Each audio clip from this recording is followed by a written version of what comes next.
Hey everybody, welcome to the channel. WildMax1 here bringing another Raid Shadow Legends video. And today we're going to be doing another champion guide, going over one of the best nukers in the game, the Attack Void legendary champion from the Shadowkin faction, Onryo Ieyasu. That's right, we're going to be going over his skills, abilities, best builds, and then showcasing him in Arena and Hydra clan boss. And with that, let's get right into it. So Onryo Ieyasu was released in September of 2024, and he was instantly identified as a champ that was going to excel in both Arena and in Hydra clan boss. He has a bunch of single target multi-hitting abilities that give him a whole toolkit that he can work with for Arena, and he also has a passive that gives him splash damage off of his single target abilities that allow him to excel in Hydra clan boss. So with that, let's take a look at his abilities. So starting with his A1, Exorcism Cutter. Attacks one enemy 2 times, places an extra hit if the target is under a buff, and places 2 extra hits if the target is under a buff and is from the Undead Horde's faction. Grants an extra turn if this attack kills an enemy, occurs once per skill. So right there, extremely powerful, up to 4 hitter on his A1. Now, the Undead Horde's faction is limiting for that 4 hits, but if you think about some of the highest threat champions currently in Arena, Sifi, Rotos, Fabian, UDK, all those champs he's going to have 4 hits against provided that they have 1 buff on them using his Exorcism Cutter. Very strong ability. On his A2, Violent Purification. Attacks one enemy 2 times before each hit destroys the target's max HP by 10%, stacks up to 50%. This effect does not work against bosses. The damage inflicted by this skill increases by 10% for each buff and debuff on the target, stacks up to 100%.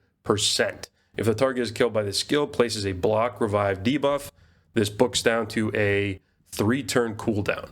Incredibly powerful A2. And this is exactly what I meant when I said he has a toolkit to work with. So already he has a multi-hitting A1 that resets his turn whenever he kills a target with it. And now he has an A2 that has a block revive on it and destroys max HP, and has an incredible damage increase on it for each buff and debuff on the target. So we're starting to see, and they're all multi-hitters, so we're starting to see where his power is coming from in Arena. And finally, his A3, Final Vengeance. Attacks one enemy 2 times, will ignore 50% of the target's defense as well as Stone Skin, shield, and strength buffs. Books down to a 3-turn cooldown. Very powerful ability. In today's Arena, there are so many champs that sit under Stone Skin, and having a champion that can punch through that could potentially unravel your opponent's entire game plan, right? I have used him before, and I've seen him in Arena on my own UDKs punch and one-shot a UDK, right? He's very, very powerful with all of his abilities. So he can either put down a Wukong completely with the block revive if he kills him with his A2. He can completely clean up an entire team if several of them are low, or maybe they're staggered, so one of them is about to die, and then you have a third, a fourth, and whatnot, and he can just keep resetting if he keeps killing them with his A1, and then he can nuke through champs that are sitting pretty under Stone Skin. Very, very strong on his A3. Now let's look at his passive. Onryo's Duty. Whenever this champion attacks, all enemies except the initial target receive damage equal to 25% dealt to the initial target. This extra damage will ignore 100% of each enemy's defense. The extra damage cannot be critical and will not trigger counterattacks.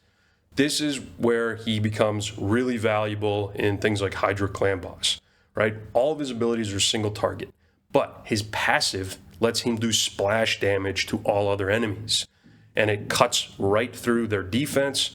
It cannot crit, but again, this is a very, very strong ability, and this is what really allows him to clean up a team, as I mentioned earlier, that has staggered health pools, because with his A1, if you have somebody that's low, he kills them and deals extra damage to everyone else. The next person up, they've just received more damage, he hits him with his A1, and so on and so on. It kind of snowballs until there's nobody left.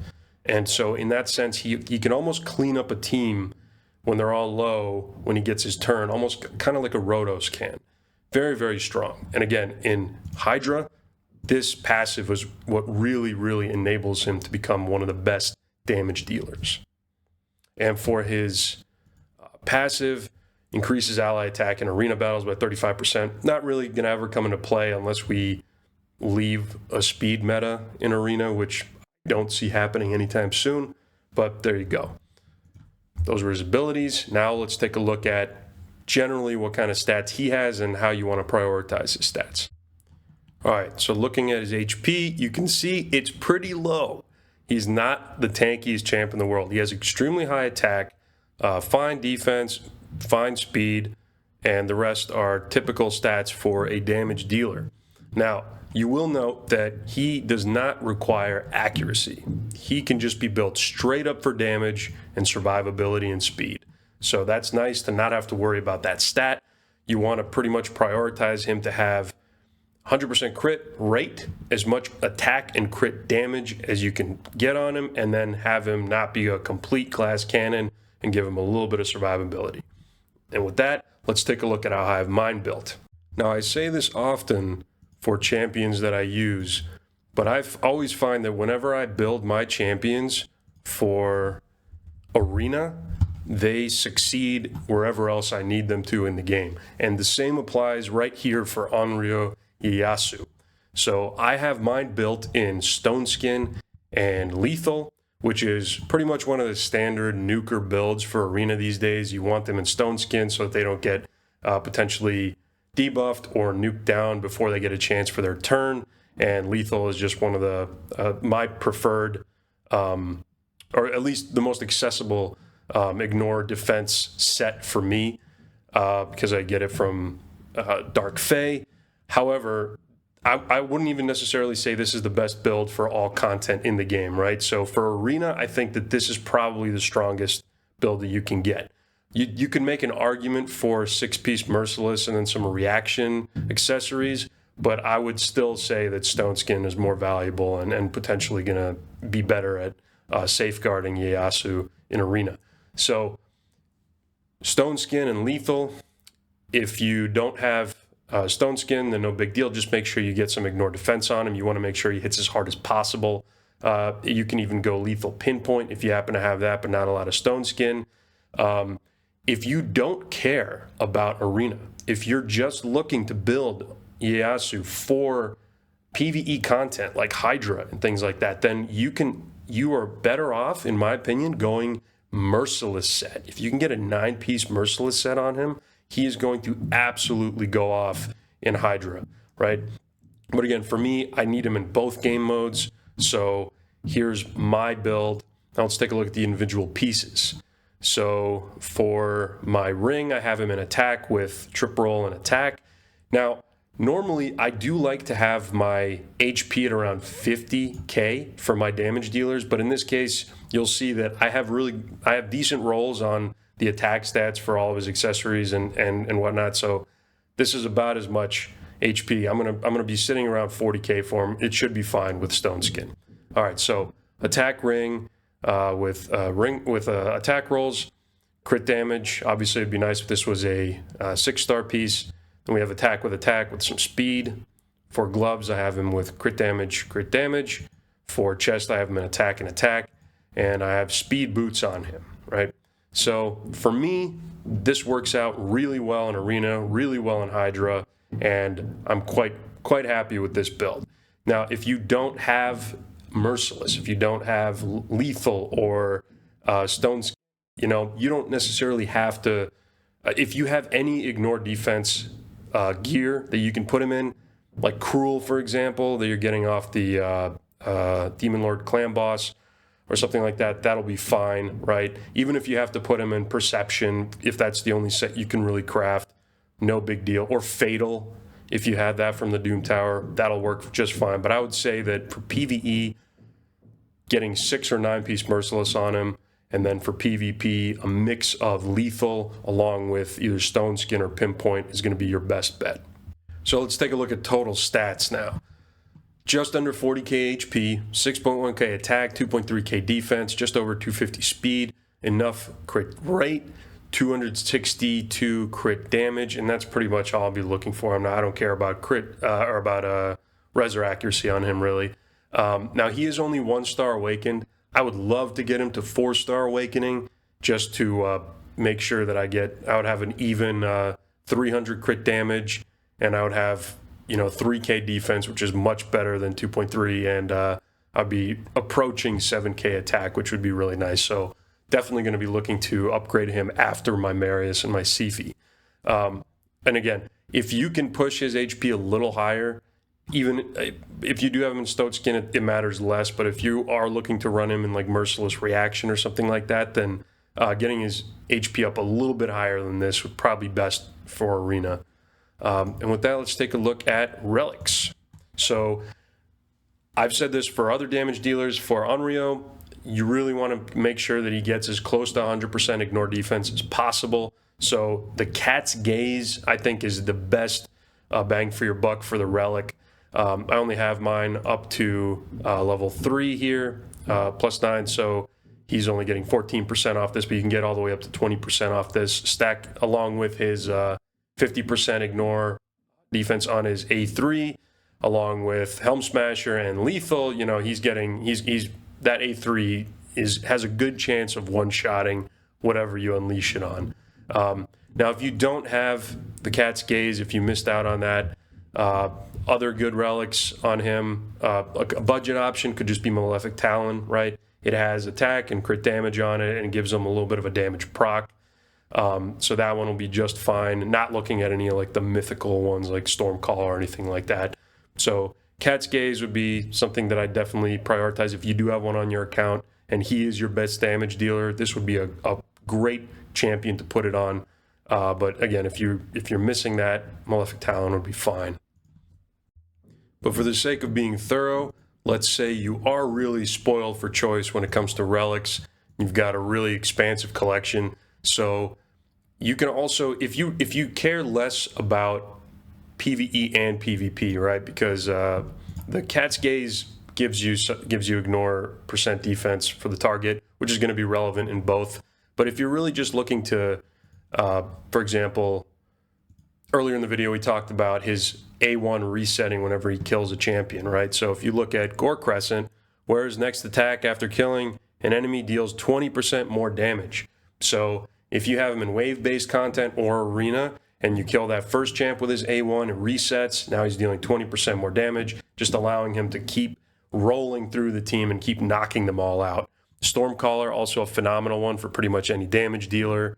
Another one to call out there. Murder Fang, another one to call out if you're really rolling in the mythicals here, where has a 25% chance to deal bonus damage when using default skills. Bonus damage is equal to either 3% of the single target hits or 1% for AoE hits of the target's max HP. So it adds more max HP damage to his A1s, which is honestly also really good for Hydra.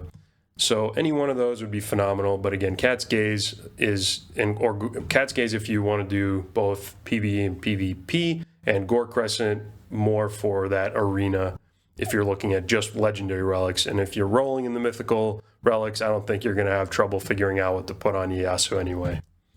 So now let's look at blessings.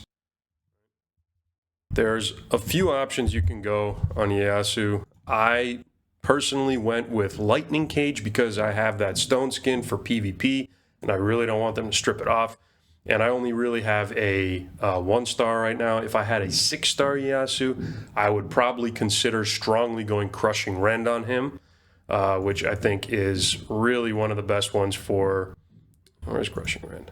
There we go. Really good for ignoring % defense. Again, just stacking with the relic, stacking with his abilities and his lethal set on him. So this is probably what I'd go for 6-star if I had it. But below that, I'm probably going to stick with Lightning Cage for Arena. However, if I were to suddenly decide Ieyasu is not really fitting into any of the meta, and I'm really not going to keep using him in Arena, then I might just swap the Stone Skin gear off and put him in Merciless and then start using Heaven Cast prior to 6-star. Or if I wanted to, I could also keep him in Arena and then take him off Lightning Cage and then put him with Soul Reap to give him a better chance to keep killing champs if he, for that execute threshold. All fine options, and yeah, Ieyasu has quite a bit of flexibility when it comes to his blessings. And now to round out his build, let's take a look at his masteries. Let's just move myself here so I can, there you go. Okay, so again, Ieyasu, you want to maximize his ignore percent defense, so you want to take Helm Smasher. For me, I'm using him in PvP a lot, so I want to make sure I get Shield Breaker on him. I like Ruthless Ambush, although if you wanted to go with Whirlwind of Death instead, completely understand. Cycle of Violence, pretty important. He's going to have some really big hits, going to help him cycle through his abilities. Methodical, very important in my opinion. I think you shouldn't be skipping this one at all because his A1 is so important and gives him such flexibility in Arena, and it deals a ton of damage. For secondary tree, no need to really go down the support route again. You don't care about accuracy. You don't want Storm Smiter or Pinpoint or Charge Focus or anything like that. So coming down here, getting a little bit extra survivability, getting a little bit of extra chance for counterattack, going to be really useful for Ieyasu.